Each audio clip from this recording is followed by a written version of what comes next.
बिस्मिल्लाहिर्रहमानिर्रहीम। शागिर्द साथियों अस्सलाम वालेकुम। उम्मीद कजे खुश हूंदा तव्हांखे लर्निंग मैनेजमेंट सिस्टम में बरिकार। शागिर्द साथियों पाण अॼोके हिन सबक में पेज बॉर्डर के बारे में पढ़ंदासीं त पेज के बॉर्डर वग़ैरह कीअं ॾिजे। त ही डिज़ाइनिंग के अंदर एक ऑप्शन मौजूद है पेज बॉर्डर जो। तो इन ते मां डबल क्लिक कंदुसि तो इन खां पोइ ही एक विंडोज़ खुली ईंदी। बॉर्डर्स एंड शेडिंग हिन विंडो जो नालो आहे। इनमें एक ऑप्शन मौजूद है बॉर्डर्स, उन खां पोइ ॿियो ऑप्शन मौजूद है पेज बॉर्डर, टियों ऑप्शन मौजूद है शेडिंग। अचो त पाण बॉर्डर्स का स्टार्ट था कयूं। हिते मुख़्तलिफ़ स्टाइल बॉर्डर्स जा मौजूद आहिनि। तव्हां ॾिसी रहिया आहियो पाणी बॉर्डर जो स्टाइल सां क्लिक कयूं। कलर जेकॾहिं तव्हां बॉर्डर के कलर ॾियणु चाहियो त तव्हां हुनखे कलर ॾेई सघो था। तव्हां जेकॾहिं कलर प्रिंटर हुजे मिसाल तौर ते तव्हां हुनखे कलर प्रिंट करणु चाहियो था या तव्हां सॉफ्ट कॉपी नेट ते अपलोड करणु चाहियो था, हिनखे कलर वारो बॉर्डर ॾियणु चाहियो था तव्हां ॾेई सघो था।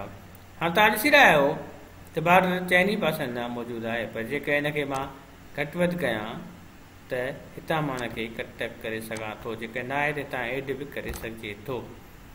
उन खां पोइ पुछी रहिया आहे त ही पैराग्राफ खे अप्लाई कजे।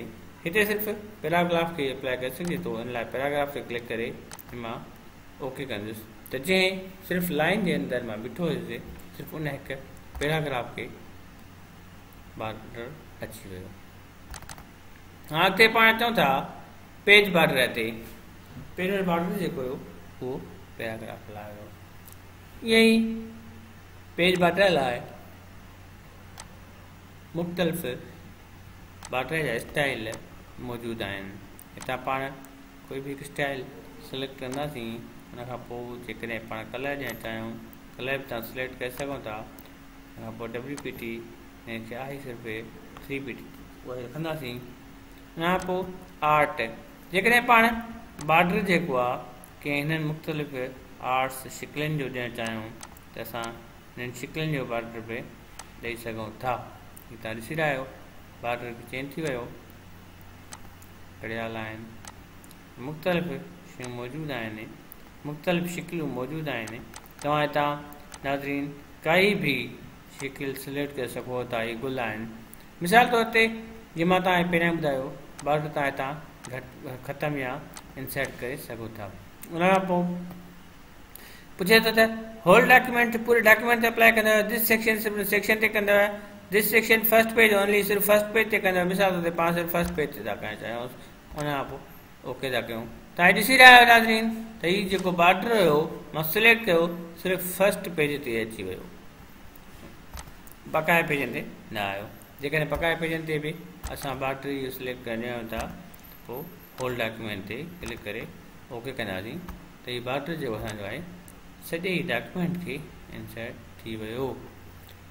पर जेकॾहिं मां चाहियां त इहो बॉर्डर जेको आहे ख़तमु कयां, इहो बॉर्डर जेको आहे कंहिं बि पेज वग़ैरह ते न हुजे त पेज बॉर्डर जे वञी पेज बॉर्डर खे वञी करे नॉन कंदुसि, नॉन करे ओके कंदुसि त पेज बॉर्डर ख़तमु थी वियो। वरी लाइन बॉर्डर जेको आहे उहो मौजूदु आहे। उन लाइ मां बॉर्डर में वञी करे नॉन कंदुसि ऐं ओके कंदुसि। नाज़रीन ये ख़तमु न थियो कमेंट मां तव्हांखे वरी करे ॾेखारियां थो। बॉर्डर पैराग्राफ बॉर्डर पाण तव्हां हिनखे हटाए छॾियोसीं, नॉन ते क्लिक कईसीं ऐं हिनखे ओके कयोसीं। हाणे ॾिसो तव्हां पैराग्राफ जो बॉर्डर बि ख़तमु थी वियो। शागिर्द साथियों उमेद थी कजे त तव्हांखे अॼोको सबक़ पेज बॉर्डर इंसर्ट करणु, हुनजी मुख़्तलिफ़ डिज़ाइनूं इंसर्ट करणु सिखी वरितियूं हूंदियूं। अॻिते मिलंदासीं हिकु नए सबक़ सां गॾु।